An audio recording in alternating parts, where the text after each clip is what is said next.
오늘 여기 시편 말씀은 우리가 인생을 사는 동안에 생각지도 않는 고통이 올 때가 있습니다. 또 우리가 생각지도 않는 이 환난이 우리에게 계속할 때가 있습니다. 이때에 우리가 자칫 잘못하면 하나님께서 우리의 기도를 들으시지 않는가? 하나님은 멀리 계시는가? 심지어는 오늘 본문에 보면 하나님은 어찌하여 환난 때에 숨으시나이까? 하나님이 안 계신 것 같아요. 하나님께서 숨으신 것 같아요.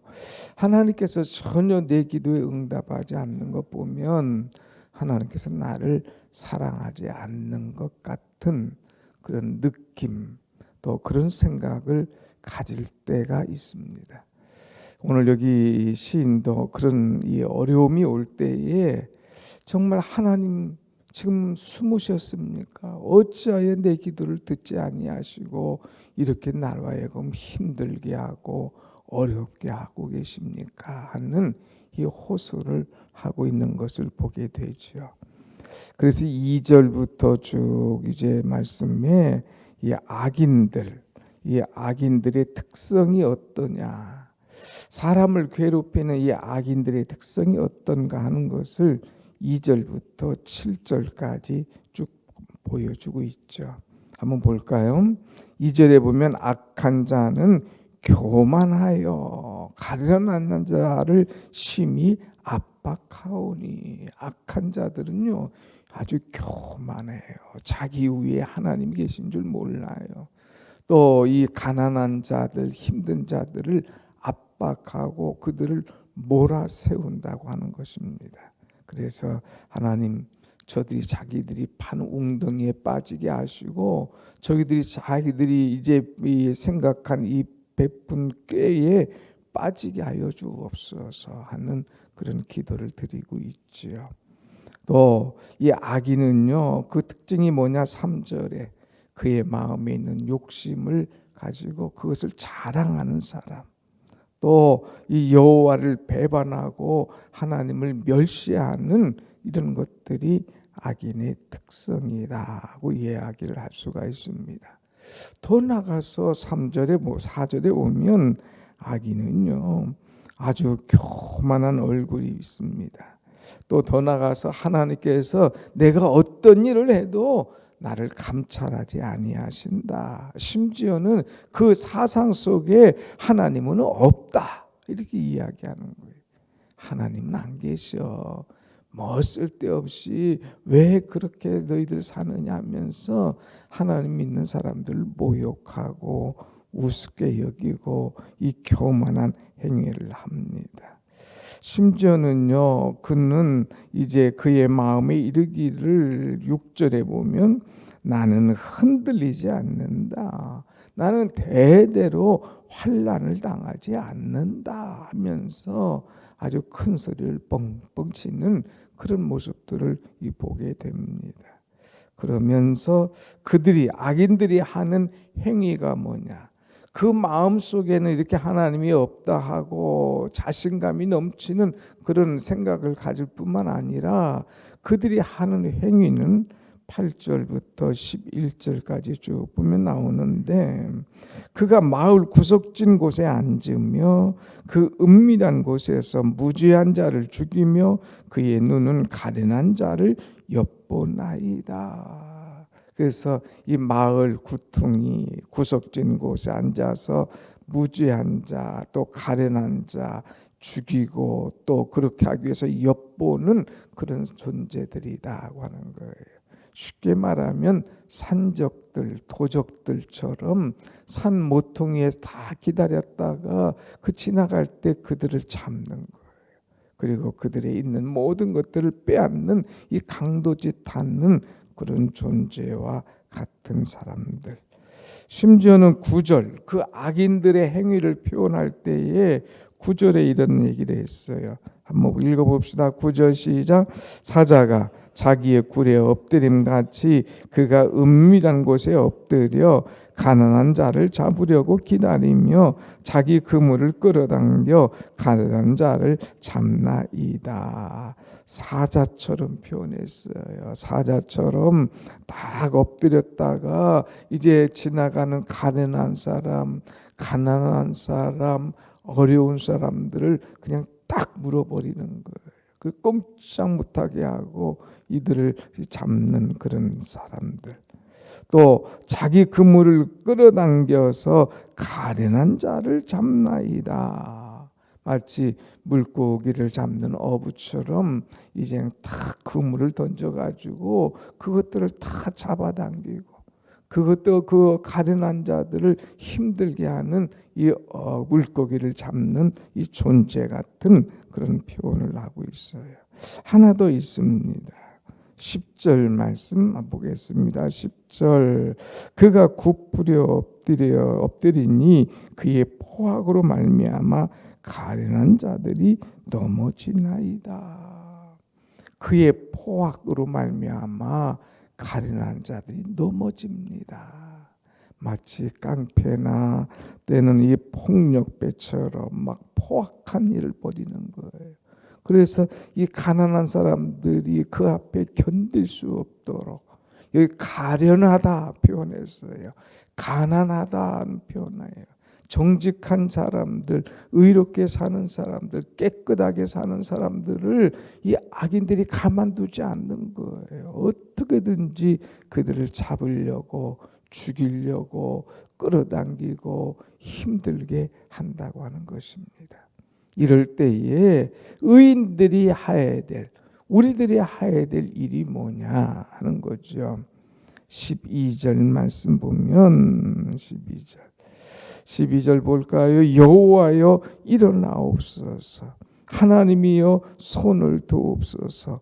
가난한 자들을 잊지 마옵소서. 이 어렵고 힘들 때에 낙심하지 마라 이거예요. 주저앉지 마라 이거예요. 포기하지 마라 이거예요. 그럴 때일수록 하나님 앞에 기도하라 이거예요. 여호와여 일어나시옵소서. 그들을 하나님 보시고 하나님 손을 드시옵소서.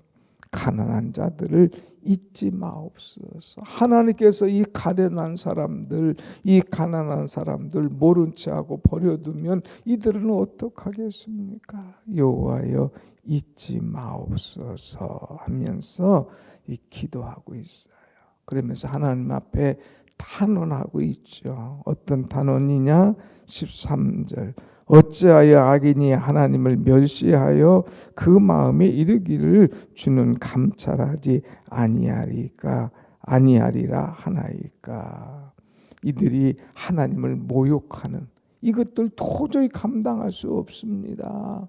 하나님이 이들을 어찌하여 그만둡니까? 어찌하여 가만히 두고 있습니까? 하면서 간절하게 이 탄원하는 그런 모습을 볼 수가 있죠. 그러면서 하나님 이 악인들을 감찰하시고 심판하여 주옵소서. 14절 말씀 보면 이제 이런 말씀이 있죠. 14절 한번 같이 봅시다. 시작. 주께서 보셨나이다. 주는 재앙과 원한을 감찰하시고 주의 손으로 갚으려 하시오니 외로운 자가 주를 의지하나이다. 주는 벌써부터 고아를 도우시는 이신이다. 아멘.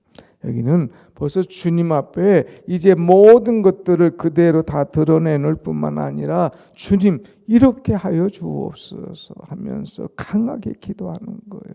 주님은 이미 보셨지 않습니까? 주님은 이미 그들의 모든 것들을 감찰하고 계셨지 않습니까? 주님은 주의 손으로 이미 갚으려고 준비하고 계시지 않습니까? 하면서 믿음으로 주님이 하실 일을 기대하고 있는 그런 모습입니다. 그러면서 주여 외로운 자가 주님을 의지하나이다. 나는 지금 심히 외롭다 이거예요. 이 악인의 이 여러 가지 고통스럽게 하고 조여오는 이것 때문에 내가 심히 외롭고 고통스럽습니다. 그러나 나는 의지할 것은 주님밖에 없기 때문에 그럴지라도 나는 주님을 의지합니다 하면서 간절히 주님을 의지하는 표현. 그 다음에 이 글이 더 은혜로워요. 주는 벌써부터 고아를 도우시는 이니이다. 내가 생각하기도 전에, 내가 기도하기 전에 주님은 벌써부터 이것을 아시고 고아를, 가난한 사람을, 가련한 사람을 도우시는 그런 하나님이신 것을 제가 믿습니다 하는 이 표현을 보고 있습니다. 여러분, 우리가 어렵고 힘들 때에 우리가 호소하기 전에 주님은 벌써부터 우리의 문제를 아시고 해결하시는 주님이신 줄로 믿습니다. 아멘. 이 어려운 고통을 이겨나가야 돼요. 이 힘든 때를 우리는 하나님을 의지하며 이겨나가야 되는 거예요. 더 나아가서 이 오늘 말씀의 이 기자는 더 이 하나님 앞에 간절하게 강하고 얘기합니다. 15절 한번 볼까요? 시작. 악인의 팔을 꺾으소서. 약한 자의 악을 더 이상 찾아낼 수 없을 때까지 찾으소서. 하나님, 그냥 두지 마시고 이 악인의 팔을 꺾으시옵소서. 사자같이, 깡패같이, 도적같이, 산적같이 우리를 괴롭히는데 하나님 팔을 꺾으시옵소서. 더 이상 장난치지 못하도록, 더 이상 이런 나쁜 짓 하지 못하도록 그 악인의 팔을 꺾으시옵소서. 더 이상 이제 악한 자의 악을 찾아낼 수 없을 때까지 하나님 찾으시옵소서. 하나님께서 그 불꽃 같은 눈동자로 의인을 지키실 뿐만 아니라 악인을 다 있는 데서 찾아내서 그들의 팔을 꺾으시고 더 이상 이런 죄악을 행하지 못하도록 주님 함께하여 주옵소서 하는 그런 기도를 하고 있어요. 그러면서 하나님을 의지하는 나는 하나님을 어떻게 인정하는가? 여러분 16절 한번 볼까요? 16절 시작.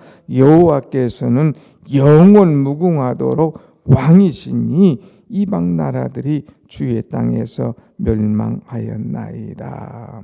하나님은 왕이시다 이거예요. 어떤 왕? 영원 무궁하도록 이제 살아계신 왕이시다. 한 시대의 왕이 아니다 이거예요. 어떤 이 기간 동안 나라를 다스리는 그런 왕이 아니라 영원 무궁한 이 나라의 왕이고 세계의 왕이고 나의 왕이심을 제가 믿습니다 하는 고백. 그래서 왕이 이 악한 자들을 다 찾아내서 그들의 팔을 꺾으시옵소서. 이 시편에 보면요, 악한 자를 표현할 때에 그들을 하나님께서 이제 무너뜨릴 때 꺾어달라는 이야기를 자주 하는 것을 보게 됩니다. 이 편에 가서 보면은 악인의 이를 꺾으시옵소서. 이를 꺾는다는 그런 표현도 있죠. 막 독사같이 뱀이 그냥 쫙 독사를 머물고 있을 때 이를 꺾어버리면 거기에 독이 다 뿜어 나오는 거예요. 그럼 막 이 강한 독사도 이 이를 꺾어버리고 독이 나와버리면 지렁이 같이 별 볼 일 없는 존재가 되는 거죠. 그러니까 하나님 이 악인의 이를 꺾으시옵소서. 악인의 이 강한 팔을 꺾으시옵소서 하면서 하나님 앞에 간절히 기도하는 것을 보게 됩니다. 그러면서 17절 이제 기도의 확신을 가지고 이제 나갑니다. 17절 시작. 여호와여 주는 겸손한 자의 소원을 들으셨사오니 그들의 마음을 준비하시며 귀를 기울여 들으시고 그랬어요. 여기 보면 참 이 기도가요, 확신에 찬 기도고 미래의 기도를 하는 것을 보게 됩니다. 여호와여 들으시옵소서. 여호와여 손을 드시옵소서. 여호와여 나를 잊지 마옵소서. 이렇게 기도하다가 이제 뒤에 후반에 가서는 여호와여 주는 겸손한 자의 소원을 들으셨사오니 이미 내 기도를 들으신 줄로 믿는다 이거예요. 그러므로 내 기도는 허공을 치는 기도가 아니라 들으셨사오니, 다 들으시고 이제 주님께서 그 들으신 대로 행하실 것을, 내가 간구한 대로 응답하실 것을 기대하는 그런 기도를 하고 있는 것을 보게 됩니다. 여러분, 우리가 이 새벽에 나와서 드리는 모든 기도를 주님께서 들으시는 줄로 믿습니다. 아멘. 들으셨사오니 그랬어요. 자, 그래서 이제 그 들으신 하나님께서 어떻게 문제를 해결하는가. 18절 한번 같이 봅시다. 18절 시작. 고아와 압제당하는 자를 위하여 심판하사 세상에 속한 자가 다시는 위협하지 못하게 하시리이다. 아멘. 하시리이다. 들으셨사오니 이제 이후로 이들을 꺾어버릴 뿐만 아니라 앞으로도 이렇게 하실 것입니다. 어떻게? 고아와 압제당하는 자를 위하여서 심판하실 것이다. 가난한 사람, 압제당한 사람, 고아 이런 사람을 위하여 하나님께서 심판하신다 이거예요. 하나님의 심판은 의로우신 재판장이라고 그랬지 않습니까? 분명하게 바르게 심판하시는 거예요. 그래서 고아처럼, 이제 가련한 자처럼, 압제당한 자처럼 힘들고 어렵지만 하나님께서 심판하시면 그들을 탁 세워주는 거예요. 그래서 더 이상 세상이, 더 이상 악한 자가 그들을 위협하지 않도록 해주실 것이라는 이 확신을 가지고 있죠. 세상에 속한 자가 다시는 위협하지 못하게 하시리이다. 다시는 위협하지 못하게 하실 것이다 하는 미래에 대한, 기도 응답에 대한 확신을 이제 표현하는 것을 우리는 볼 수가 있습니다. 사랑하는 여러분, 1절과 마지막 절이 완전히 달라졌죠. 하나님 도대체 언제까지 이제 나의 기도에 응답하지 않습니까? 하나님 어디 계십니까? 하나님 숨어 계십니까? 어찌하여 하던 그 기도가 이제 하나님은 고아와 이 가난한 자를 위하여 심판하시고 세상의 이 악한 자가 다시는 우리를 위협하지 못하게 하실 것을 제가 믿습니다. 그렇게 하신 하나님을 제가 의지합니다는 확신에 찬 기도하는 것을 보게 되지요. 우리가 기도하러 나올 때는 염려하고 불안하고 걱정하던 것이, 기도할 때는 확신을 가지고 평안하고 감사하고 기쁨으로 돌아가는 것과 마찬가지죠. 여러분, 드려진 기도가 하나님 앞에 다 상달되었어. 하나님 앞에 상납되었어. 하나님께서 들으시고 응답하시는 은혜의 기도가 될 줄로 믿습니다. 아멘. 기도하겠습니다.